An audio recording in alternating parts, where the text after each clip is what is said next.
n'a pas rêvé un jour d'être l'homme invisible pour voir et entendre ce qui lui échappe habituellement. Mais l'homme invisible sur la route, personne ne l'envie car sa sécurité n'est vraiment pas assurée. Et pour être le piéton invisible dans des mauvaises conditions de visibilité, il suffit de s'habiller de sombre de pied en cap.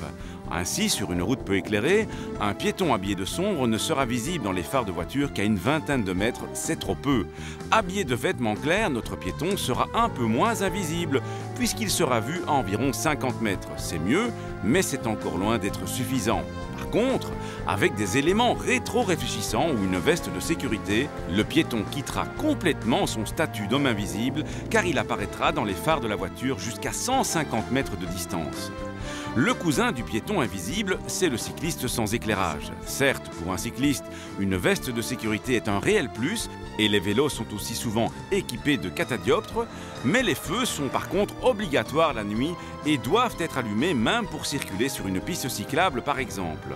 Les feux, blanc ou jaune à l'avant et rouge à l'arrière, peuvent désormais être soit placés sur le vélo, soit sur le cycliste lui-même à condition d'être parfaitement visibles vers l'avant comme vers l'arrière.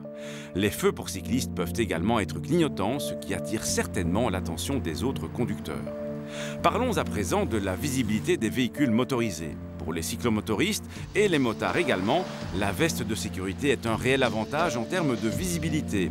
Mais rappelons aussi que les deux roues motorisées doivent, de jour comme de nuit, circuler avec les feux allumés, ce qui est souvent oublié des cyclomotoristes. Les automobilistes aussi peuvent devenir piétons en cas de panne. Voilà pourquoi ils doivent entreposer une veste de sécurité dans leur véhicule. Rappelons que l'usage en est obligatoire pour le conducteur d'un véhicule en panne, rangé à un endroit où il est interdit de s'arrêter et de stationner le long d'une autoroute ou d'une route pour automobile. Et pas uniquement de nuit, car le côté fluo renforce aussi la visibilité de jour. Le port de la veste de sécurité ne dispense pas de placer le triangle de danger à 30 mètres au moins sur route normale et à 100 mètres sur autoroute. Enfin, pour tous les conducteurs, il est important de vérifier régulièrement l'état des feux. Cela veut dire remplacer les ampoules grillées bien entendu, mais c'est aussi contrôler le réglage des feux de croisement afin qu'ils n'éblouissent pas les autres usagers. Enfin, circuler avec des phares et des vitres propres est aussi indispensable pour voir et être vu. La visibilité dépend d'une foule d'éléments qui sont tant à charge de l'usager faible que des conducteurs de véhicules à moteur. Par exemple, un piéton ne doit jamais se lancer sur un passage s'il n'a pas la certitude d'avoir été pris en compte par les conducteurs, et ce peu importe qu'il soit habillé de sombre ou lumineux comme une décoration de Noël. À la question de la semaine dernière, il fallait répondre que Bob est apparu à la fin de l'année 1995.